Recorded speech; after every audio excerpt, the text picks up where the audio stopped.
Hey guys, how y'all doing? I'm here to give you guys a recap on the new episode of Shokugeki no Souma no Sara, or you could call it Food Wars: The Second Plate, or second season, whatever that's fitting for you. Episode 2. Now, they actually adapted chapters 66, 67 to 71. Not too bad. They actually adapted the chapters pretty nicely, well done. So, I give them big props for that. Congratulations. Anyways, compared to last week's episode, this week's episode was on top notch, you know? So, let's just get this started. Although there might be some details cut out, although that is okay, it's no biggie. But if anything else, let's just get this started. Okay, after the announcement of Yukihiro Souma winning, we had to it that Alice did cry to herself, over her loss, apparently. And Souma helped her get up, and he seems to go I'm one step closer to getting to face the Elite 10. And later on, she tells him, don't act all high and mighty just because you kicked my butt, okay? Next time, it'll be pretty different. Erina ends up saying something to Alice which offended her, and then Alice is like, look, you may be a genius at cooking, but you're good at insulting people, you know that? And then she just tells her, just watch, I'll take my revenge someday, Erina no Baka. And then Erina did say something like, it must be really nice for you to cry selfishly like that. And then Megumi congratulates Souma on her win, and then therefore Souma gives her some words of encouragement after seeing her relax. And it goes go get her, okay? Break a leg. And then by the time Megumi ends up getting ready to fight, and then everyone has all these fans whatsoever. Oh, it was pretty cute, honestly. And after what's been going on, we have to it that Megumi's opponent is Kurokiba Ryo, you know? Of course, he has a couple words of exchange with Alice Nakiri. He tells her and of course Alice tells him not to lecture her and know your place, but he says, I already know my place, but you should save that line until you have more wins against me in cooking. I'm thinking in my mind, oh man, talk about a guy who knows how to shut her down like that with just words alone. And therefore Megumi and the theme behind Megumi and Kurokiba's match is ramen, you know? And of course, Kurokiba and Megumi are making their ramen, and of course we get to know a little history about ramen itself, you know? It's composed of these components here and there, choosing unreasonably difficult dishes here and there, you know? But the principal of Totsuki ends up saying that ramen is supposed to be usually used during the post-war in our construction period. Not only it was cheap, but it was very good to buy, especially when you can find it in the stalls, you know, etc. And ramen is known to be a Japanese dish exported around the entire world, and the depth of flavor needs to be created correctly, yada yada yada. In other words, the competition of chess and flexibility and ability to think on their feet is what makes it important. And of course, we get to see how their cooking is done. You know, it was pretty sweet and nice, not too bad. Not to mention about certain fish leftovers that Kurokiba's good at. You know, after seeing what's up, I'm pretty sure his specialty is pretty much seafood.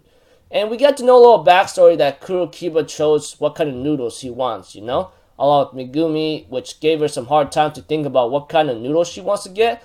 But we have to it that she was actually in a struggle for the time being. When it's back then, when she's trying to choose her noodles, especially when it's a day before, a day before the match, you know? That's pretty quick like hell.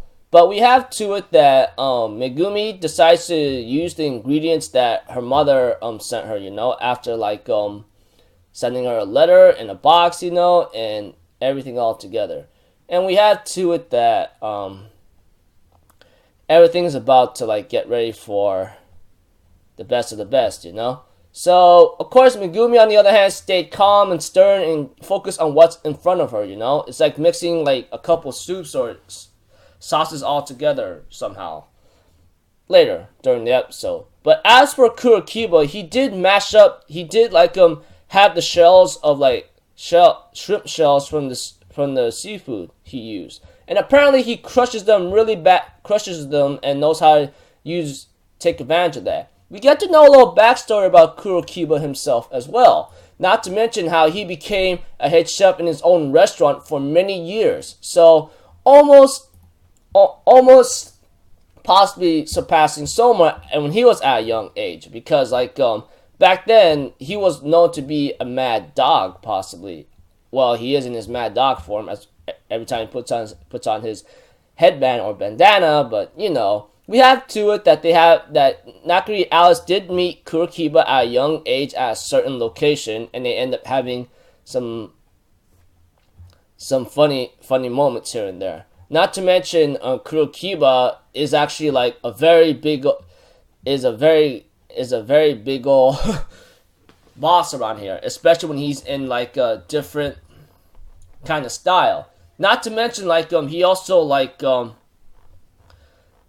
kind of gotten really ticked and criticized one guy being slow and not be able to multitask. Although the old man ends up grabbing the guy and tells him, "What the heck's your attitude? Don't underestimate adults." You hear me? He goes, and Kurokiba at a young age, when he was running his own restaurant and criticized the guys that's cooking, he asked the guy straight up, "You think you can make a better dish than mine? Well, you should already know. You should be careful what you're doing. This division of kitchen's up to me. I can always find someone to replace your butt. You know that? Having me around would be enough to fill the hole you leave. Get out of here, And the guy ends up submitting to him and says, "Sorry, chef." And everything, in the back eight, and when he started cooking at a young age, everyone enjoyed his cooking. That was pretty surprising. Well, it shouldn't be too surprising, but the way how he does it, it shows his skill, And we have to it that Yuki, along with the Polestar dormitory, are cheering for her, and Kurokiba just says I hate it when I see freaking cooks getting too costly, It makes me want to puke. He ends up insulting Megumi's friends by saying that he does not really like that at all, And Megumi mentions a point that we cooks should cooperate, and it's an important part of our life, when it comes to a chef. But he says a kitchen's like a battlefield, food is power. And you know what? All you gotta do is make someone submit, etc. Understanding the cooking you've been doing is nothing more than a trashed up game, In other cases, Megumi just tells him off, "You're wrong. They're not trash at all." And she remembers all the times she spent with them and how she kept herself going, mixing 2 cans of soy sauce and so forth. And therefore, after getting everything done, she managed to put out a soup that's really shining bright, And she ends up telling Kurokiba off, "Don't go speaking ill about my friends that lightly, you hear me?" And then by the time she goes "Oh man, I just said something like that out of habit." And when it came to the judges watching up close to Megumi, how they do the work, it seems like she kept calm and make sure she keeps doing what she has to do, and everything seems to be done. Well, just about, but Kurokiba finished what he had to finish, and therefore he said. And therefore, who knows what kind of ramen will win, but when Kurokiba Ryo ends up being the first one to serve, it seems like the judges are actually surprised by his cooking, especially how one of them says it's the massive flavor from the shrimp miso and fish nuts completely in harmony. Wild flavor right there. When trying the noodles, that judge ends up thinking, "Wow, dude, this is pretty interesting, not too bad."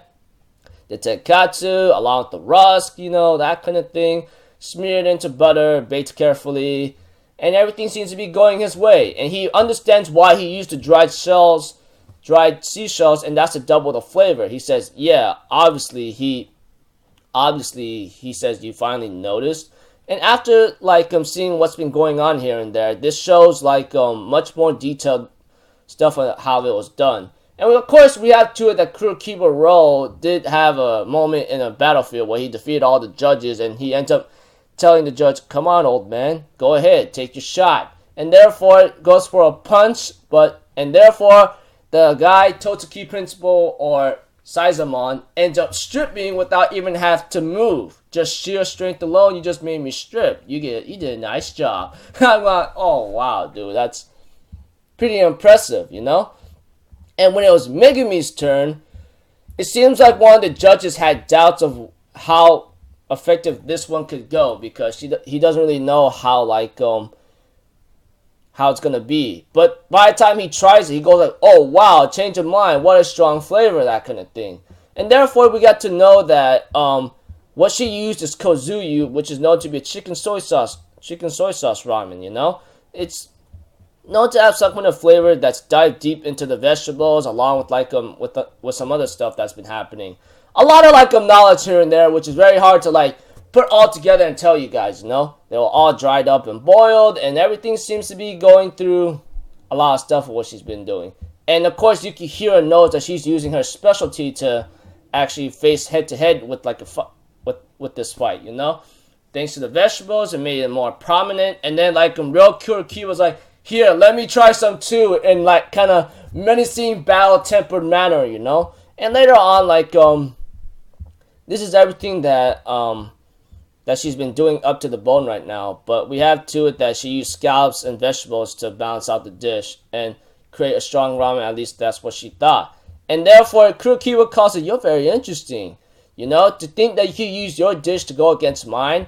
And then like she challenged him to a serious flavor match, and he goes like, here, try some of mine, see what you think. But she goes like, she ain't losing this time, you know.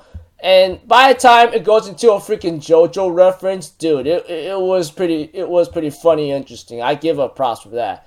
After hearing that ending song, I gotta go get it or something pretty sweet and nice. And after that ending song, it goes on to like the final scenes of chapter 71, you know? And we have not yet to see who the winner is, but next week. So overall, they did a nice job. I don't think they missed anything so far, you know? It felt a little fast, maybe because I didn't expect it to be that kind of quick, but maybe it's just me. But they did a nice job. As a manga reader who's up to date with the latest chapter and so forth, they did a nice job. Made a checkup.